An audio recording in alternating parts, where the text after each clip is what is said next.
Finland পরপর 5 বছর ইউরোপের এই দেশটি পৃথিবীর সবচেয়ে সুখী দেশ হিসাবে নির্বাচিত হয়েছে। এ দেশে মানুষের সংখ্যা সম্ভবত 55 লাখ কম বেশি। এই দেশটিকে বলা হচ্ছে পরপর 5 বছর তারা পৃথিবীর সবচেয়ে সুখী দেশ। সেখানকার যে নেচার, সেখানকার যে প্রকৃতি, এটা এতটাই সুন্দর যে সেটাকে বলা হয় সবুজ সোনা। পুরো দেশটাকে বলা হয় সবুজ সোনা। এত সুন্দর একটি দেশ, এত সুন্দর প্রকৃতি, এত সুন্দরভাবে আল্লাহ তাআলা সাজানো একটা সৃষ্টি।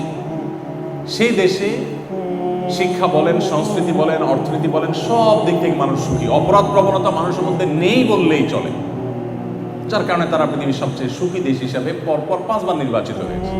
ইন্টারেস্টিং বিষয় হলো, এই দেশটিতে আত্মহত্যার প্রবণতার যে সিরিয়াল আছে পৃথিবীতে, সেই সিরিয়ালে এই দেশটি 21তম।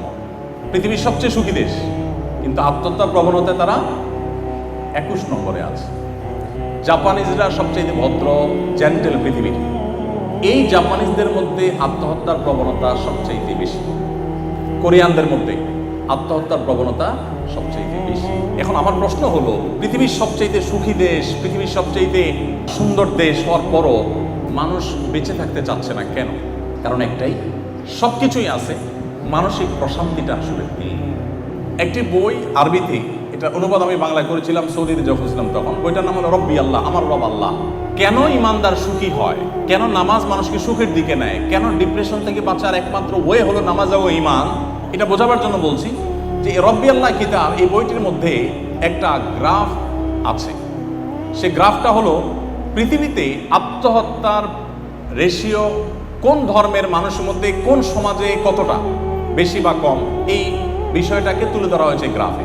সে গ্রাফে উল্লেখ করা হয়েছে যে পৃথিবীতে সবচেয়ে আত্মহত্যার প্রবণতা সবচেয়ে বেশি হলো ধর্মে অবিশ্বাসী নাস্তিকদের মধ্যে। সব দেশেই এটা।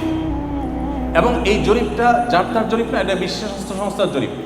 এবং 1 বছরের জরিপ না, ওখানে পরপর কয়েক বছরের জরিপ তুলে ধরা হয়েছে যে পরপর অনেক বছর ধরে একই রেশিও দেখা যাচ্ছে। সবচেয়ে বেশি আত্মহত্যার প্রবণতা হলো নাস্তিকদের মধ্যে।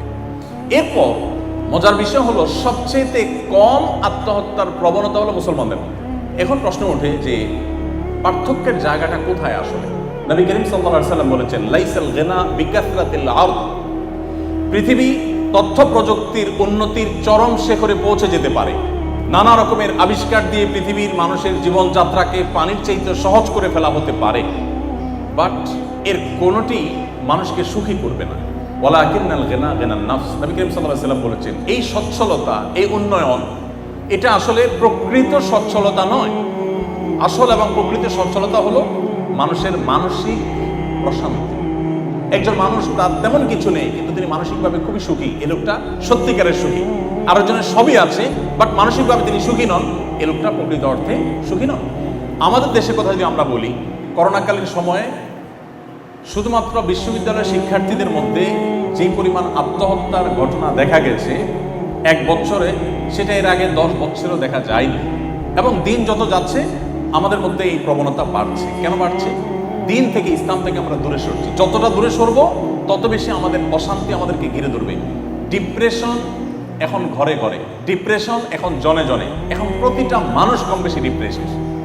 আমরা যদি আমাদের শৈশবে ফিরে চলে যাই, আমরা দেখবো আমাদের বাপ চাচারা, আমাদের আশপাশের মানুষগুলো এত ভালো ছিলেন না, এত সুখে ছিলেন না। আমরা আমাদের দেশের বাস্তবতা যদি চলে যাই, 2 দশক 3 দশক আগে আমাদের দেশে এত কলেজ ইউনিভার্সিটি ছিল না, কিন্তু মানুষগুলো তুলনামূলকভাবে এখন থেকে অনেক বেশি হ্যাপি ছিলেন, সুখী ছিলেন।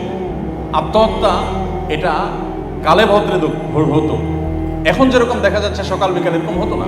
এর অন্যতম কারণ হলো তাদের ভিতরে ইসলামের চর্চা কিছুটা হলেও ছিল, যেটা এখন একেবারেই নাই। সময় উপস্থিতি, ঈমান শুধু আমাদেরকে আখিরাতে সুখী করবে তা নয়, দুনিয়াতেই সুখী করবে। ঈমানের পাশাপাশি নামাজ হলো মানুষের সুখের একটা মূল মন্ত্র। যারা সঠিকভাবে নামাজ পড়েন তারা বলতে পারবেন, যেই কোনো ডিপ্রেশন, যে কোনো পেরেশানিতে, যে কোনো মুসিবতে, যে কোনো বিপদে মানুষের খুব আগ্রহের সাথে, খুশুর সাথে যথাযথভাবে 2 রাকাত নামাজ যদি কেউ পড়ে, তিনি অনেকটা হালকা হয়ে যাবেন, তিনি অনেকটা প্রশান্তি অনুভব করবেন। এটা যারা নিয়মিত নামাজ পড়েন, সুন্দর করে নামাজ পড়তে জানেন, তারা বলতে পারবেন। আমরা তো ভালো খাবার খেয়ে, ভালো জায়গায় ঘুরে ট্রাভেল করে প্রশান্তি পেতে চাই, সেগুলোতে প্রশান্তি সন্দেহাতীতভাবে আছে, কিন্তু একজন ইমানদার নামাজের ভিতরে যে প্রশান্তিটা পাবেন এটা আর কোথাও পাবেন না। কিন্তু এই জিনিসটাকে ফিল করার সুযোগ আমাদের জীবনে হয়নি। এই জন্য আমি অনুরোধ করতে চাই, খুশুর সাথে আপনি নিয়মিত 5 ওয়াক্ত নামাজ খুব ধীরে সুস্থে সুন্দর করে মনোযোগের সাথে পড়ার চেষ্টা করুন। আমি আল্লাহর উপরে আস্থা রেখে বলতে পারি আপনার জীবনটা বদলে যাবে ইনশাআল্লাহ। আপনার জীবনটা উপভোগ করতে পারবেন আপনি। আপনার জীবনে যে স্বাদ আর তৃপ্তি আপনি অনুভব করবেন এটা আপনি অন্য কোথাও পাবেন না। এই জন্য ভাইরা আমার, 5 ওয়াক্ত নামাজ আপনারা আপনাদের কর্মজীবনে থাকেন কিংবা শিক্ষা জীবনে যেখানে থাকেন না কেন, জীবনে কখনো এটা কম্প্রোমাইজ করবেন না, নামাজের ক্ষেত্রে কোনো ছাড় দিবেন না। আল্লাহ তাআলা আমাকে আপনাকে আমাদের সবাইকে আমল করার তৌফিক দান করুন।